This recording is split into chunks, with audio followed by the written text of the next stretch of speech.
Everyone who studies Jewish history perceives that there's something unique about it. What many people don't know, however, is that the course of Jewish history was predicted in detail in the Torah. I want to show you 7 phenomena unique to Jewish history and 7 prophecies precisely forecasting them, and then it'll be up to you to decide whether these events could have occurred through the natural channels of human history, or whether perhaps someone's been pulling the strings behind the scenes. There are some prophecies in the Torah which still haven't come to fruition, but these are messianic ones, and they shouldn't have occurred yet. What we're going to discuss is the ones which are meant to have taken place in the long exile of the Jewish people. Now, the little skeptic in each of us might be thinking, of course these predictions look impressive now. Who knows, maybe writers later wrote them into the Torah after they occurred. Well, and this is crucial, there is a famous Greek translation of the Torah called the Septuagint, written in the year 245 BC, 313 years before the Romans exiled the Jews from Israel, and all of the prophecies that we will discuss refer to the time period after the Jews were exiled. Therefore, even if Jews had wanted to alter these prophecies, they couldn't have, because the translation had been in the hands of non-Jews long before. So now let us begin the 7 wonders of Jewish history. Number 1. The Eternal Nation. We may think that since Jews are still around today, then it must be normal to survive thousands of years of exile and persecution. And when we read in the Torah how the Jewish people are going to be an eternal nation, we're not particularly impressed. Big deal. But that is mistaken thinking. God made a promise to Abraham at the beginning of the Torah, and I will establish my covenant between me and you and your descendants after you throughout their generations, an eternal covenant, to be to you a God, and to all your children after you.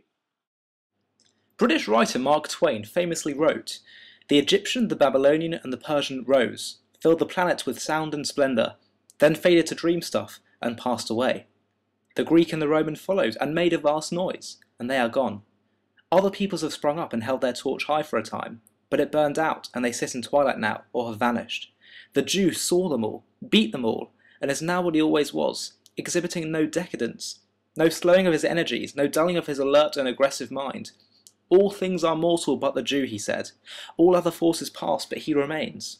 What is the secret of his immortality?" Leo Tolstoy said, "The Jew is the emblem of eternity." The fact is, the Jew has survived thousands of years of human history whilst other nations, tribes, and empires have disappeared. There are other examples, but the point is made. All agree the Jews are the eternal nation. Number 2. The Jews are told that they shall be a light unto the nations. Now, what does that mean? Who should ever have even heard of the Jews? Do you know how many peoples there are in Africa, Asia, the Far East, the Near East, North America, South America, whom you and I have never heard of and will never hear of? Yet this little people, this tiny Jewish nation, are always in the news, making waves, influencing society. 0.2% of the world's population are Jews, to be precise. I saw a remarkable study of the 5 most influential people of all time: Moses, Jesus, Marx, Freud, and Einstein. All Jews. I haven't even touched on Jewish cultural influence in science, literature, music, medicine, finance, philosophy, entertainment, the list goes on. 165 Jews have won Nobel Prizes. Now, this is not trying to sound arrogant and bigoted. If anything, it's humbling because it's showing that these prophecies actually came into being. And with regard to being a spiritual light unto the world, if not for the Jews, you wouldn't have Christianity, you wouldn't have Islam. Both are built on the foundations laid by Judaism. Prior to the Jewish religion, the world was paganistic, with no concept of monotheism. The Jews, beginning with Abraham, changed that, and now half the world believes in the concept of one God. Whatever good may be coming from these religions, it was the Jews and their Torah that first supplied these central values and teachings. Indeed, not only monotheism, but many other Jewish values have had a massive influence on the world today. The ideas of peace and harmony, respect for human life, justice and equality, education, family, self-improvement, social responsibility, all these originate from the Old Testament. These were not concepts that were given much credibility 2,000 years ago, by the way. The Jews were looked down upon for upholding them. War was glorified. It was expected of men to be promiscuous. The poor were blamed for their own misfortune. People's social status defined their rights. But now Jewish ideals are highly valued by society. John Adams, the 2nd President of America and one of the Founding Fathers, said, "I will insist the Hebrews have contributed more to civilized men than any other nation." Just as the Torah predicted, Jews have made a massive impact on the world. Wonder number 3. The unique relationship with the land of Israel. The basic idea is the following. As long as the Jews are in Israel, the land will be very fertile. However, as soon as the Jewish people leave the land, it's going to become desolate and inhospitable to all others. Now, no scientist could ever begin to explain how a plot of land could flourish only for one particular people, but that is exactly what has happened. First, let us show what was predicted. As is well known, the land of Israel was once a very fertile land. God will bring you to a good land, a land flowing with streams and springs gushing out in the valley and the mountains. It is a land where you shall not eat your bread in rations, you will not lack anything. The Torah also predicted long ago that should the Jewish people be exiled from Israel, then it will become desolate, and no other nation will be able to permanently settle there, building it up.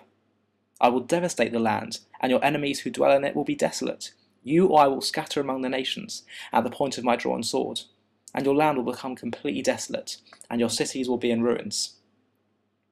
Now, no one living in Israel 2,000 years ago would have been able to see how their blossoming land could suddenly become desolate, and remain so as long as the Jews stayed in foreign lands. During the 2,000 years the Jewish people were exiled, many different empires conquered its territory, and countless wars were fought for its possession. And yet, astonishingly, no conqueror succeeded in permanently settling there, or in causing this desolate wasteland to blossom. Exactly as predicted, the land became and remained desolate, despite all the odds. Remember what Mark Twain said on his visit to Palestine in 1867? He called it a desolate country, whose soil is rich enough but is given over wholly to weeds, a silent, mournful expanse. This is in 1867. Has anyone been to Israel recently? Does this sound right to you? The laws of nature are being defied here. Has this ever happened anywhere else in the world? The Europeans came to the United States and took it over from the American Indians. Did the land's fertility suddenly change? No. If a land is fertile, it's fertile. If it's a desert, it's a desert. Not so with the land of Israel. Only there does the land become uninhabitable when the Jews are exiled. Wonder number 4. The predicted return to the land of Israel. Now, incredibly, there's also a prophecy that the Jewish people will eventually return to the land of Israel, and with their return will be the miraculous physical rejuvenation of this desolate land.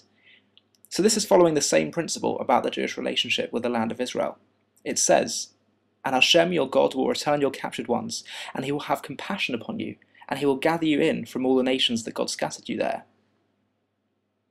The Jewish state of Israel was established in 1948, and Jews began returning to the land ever since. Now, Jews believe this is actually a sign of the nearing Messianic age. But the idea of the Jewish people returning to their homeland was actually seen as absurd by most of the world. When the Reform Judaism movement was founded in Germany in the 1820s, one of the first parts of Jewish belief they formally rejected was the concept of return to the land of Israel. They declared, "Germany is our fatherland, Berlin is our Jerusalem." They understood it was mad to think of going to settle in the desert of Palestine. Here we are in Europe, they thought. It's obvious that we're here to stay. Look how well we're accepted. Were they idiots? No. They were being rational at the time. But all of us know, and are witness to the fact, that in less than one generation Israel has undergone an unbelievable transformation from a desolate wasteland into a prosperous and blossoming land, from a negligible population to far over half the Jews in the world and counting, from the colonies of countless empires to a secure homeland for Jews across the world to return to. Wonder number 5. Exile. The fifth wonder is the prophecy that the Jewish people will be sent into exile and dispersed into many different lands. "You I will scatter among the nations at the point of my drawn sword, and your land will be completely desolate, and your cities will be in ruins." The Jewish people were told that if they behaved well, God would stick to his end of the deal, and if the Jews were bad, then they'd be scattered among the nations, as is also clearly stated in the Shema. As we know, Jews were exiled across the globe when the Romans came along 2,000 years ago. There are Jews from South America to Northern Asia, from Eastern Europe to Southern Africa, from Australia to India. European medieval folklore termed Jews the Wandering Jew. No surprises there. Wonder number 6. Anti-Semitism. The sixth wonder is the prophecy the Jews will be confronted with anti-Semitism. "And among those nations you shall find no respite, and there will be no rest for your foot, and God will give you a trembling heart." Now, not only has anti-Semitism been intense and universal, it's also been completely irrational. Think about what is said to justify anti-Semitism. They're alienated from society, but they're also trying to assimilate too much. They're money-grabbing capitalists, but they're also revolutionary communists. They're militant aggressors, but cowardly pacifists. They're a chosen people, but they've also got an inferior human nature. They're arrogant, but timid. They're guilty of the crucifixion of Jesus, but also held to account for the invention of Christianity. And in every generation, anti-Semitism has existed, but it's just been justified on a different basis and by different people. It's always justified on the highest source of authority in society at the time. So in the early Christian centuries and throughout the Middle Ages, religion was the highest source of authority, and so religion was used to justify anti-Judaism. In the 19th century, you're dealing with Enlightenment Europe, and the highest authority was science. Religion was seen as superstitious and a thing of the past. And so that's why the study of German racial superiority was used to justify anti-Semitism. Now, clearly anything that's remotely racist in the post-Holocaust world doesn't play too well. So what then is the highest source of authority in the world after the Holocaust? The highest source is not religion, it's not science, it's human rights. And that is the source of anti-Semitism today. In the notorious UN conference in Durban in 2001, the State of Israel, which is arguably the demonized Jew of our time, was accused of the 5 cardinal sins against human rights: racism, apartheid, ethnic cleansing, attempted genocide, crimes against humanity. This is the new anti-Semitism, and it's as dangerous and threatening as it was in the past. You see the hatred and detest of these people.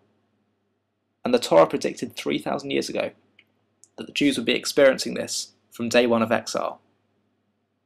Wonder number 7, the final wonder. Few in number. The last prophecy is that the Jews will be few in number.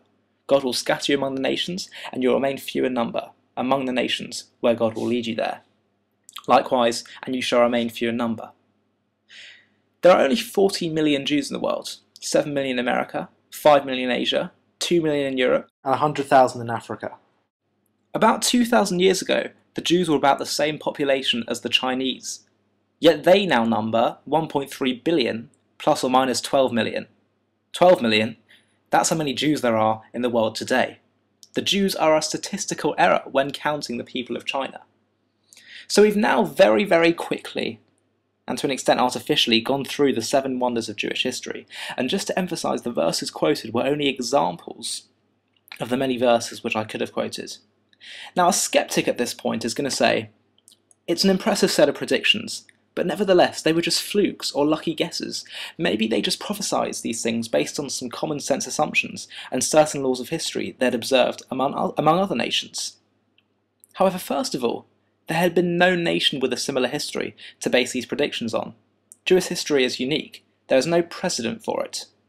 A second reason why these prophecies could not have been lucky guesses is because they contradict each other. Let's start with the prophecy the Jewish people will be eternal. I imagine that other peoples predicted the same for themselves. But the difference between these peoples and others is that none of these peoples, I dare say, ever predicted simultaneously that they would endure circumstances over the centuries which would virtually guarantee they'd be wiped out. Yet that is what the Torah does when it says the Jewish people will be exiled all over the world, faced unmatched anti-Semitism, and always hold a minority status, yet also be eternal. Now rationally, how could the two ever go hand in hand? Exile is the surest way to guarantee that a people are not going to be eternal. Now obviously you can give me some reasons for why the Jews may not have grown as quickly as other nations, but the question is, how could the Torah have predicted that the Jews would be so few in number, and yet also know they won't be wiped out? The strongest nations and empires have been wiped off the face of the earth. If you were to have said to a Roman, a Greek, a Spaniard, a Nazi, a Soviet, who will be more likely to be around in 2,000 years' time? Your imperial nation or the Jews? He would have laughed at you. And here the Jewish people, dispersed all over the globe, despised in some instances, very small in number, are here today. And finally, insanely, we have the absurd prediction that despite all of this, the Jewish people will be a light unto the nations of the world. If Jews will be a light unto the nations, then how can you predict they'll also be few in number? Who's going to listen to such an insignificant, tiny nation? And if we are looked up to, then won't others want to join us? And still the Torah says we're going to be small in number. And not only that, but we're going to be hated. One usually doesn't learn from people one hates. Yet the world will be incredibly influenced by the Jews, of this despised nation, scattered all over the world, in small numbers. It doesn't make sense to make such a wild prediction. Let's not stop here though. Consider the prediction that as long as the Jewish people dwell in the land of Israel, the land is going to prosper. Yet as soon as the Jews are gone, the land will become desolate. Between the continents of Asia, Europe and Africa is the land of Israel. What a strategically situated land. When the Jews were exiled, everyone knew how plush the land was, and different people settled there over the years. And yet, the land didn't grow for them. For 2,000 years, the land was pretty much a desolate desert. Who could have predicted that? How could anyone predict such a thing? And then to predict that as soon as the Jewish people return to their land, it's going to prosper again. What human being could have foretold that? Why should a land blossom again? Because the Jews are coming? Does that make sense? Scientifically, why should someone predict something so unlikely to happen, something so laughable? Unless, of course, there's another answer. Unless there really is an overseer of life and history who's written these prophecies. Unless it's God who wrote the Torah. These 7 predictions are totally unique. Now, if it would just happen to be a unique history without having been predicted, one could say that although the Jewish people have an unusual history, it was simply a fluke. And even having been predicted, had they been based on normal historical processes, then perhaps one could say that the Jewish prophets just took an educated guess. Some might think that these predictions are very vague, and the links are made are too tenuous. But tell me, what's vague about, I will scatter you among the nations. You will remain few in number. You shall never be wiped out. I will turn the land desolate, and when other nations dwell there, it will remain desolate. I will return you to the land, etc., etc. This isn't vague. They are very blunt, wild, and contradictory predictions. Why would the Torah predict them? Because if any one of these didn't occur, Judaism would lose its legitimacy. If the Jews weren't scattered all over the globe, if they didn't face vehement anti-Semitism, if they didn't have an important influence on societal values, etc., etc., then Judaism would be made redundant. But Jewish history is unique, and the prophecies are not based on normal historical processes. They couldn't have just taken an educated guess. These 7 wonders, together with its clear and accurate prediction, make it very hard for me not to believe that there could be a God who gave the Torah and who's running the show. In an objective court of law, this argument would stand as evidence beyond a reasonable doubt. King Louis XIV once had an interesting discussion with the famous 17th century philosopher and mathematician Blaise Pascal. The king asked Pascal to show him evidence of the existence of God, and Pascal responded, "The Jews, your majesty, the Jews."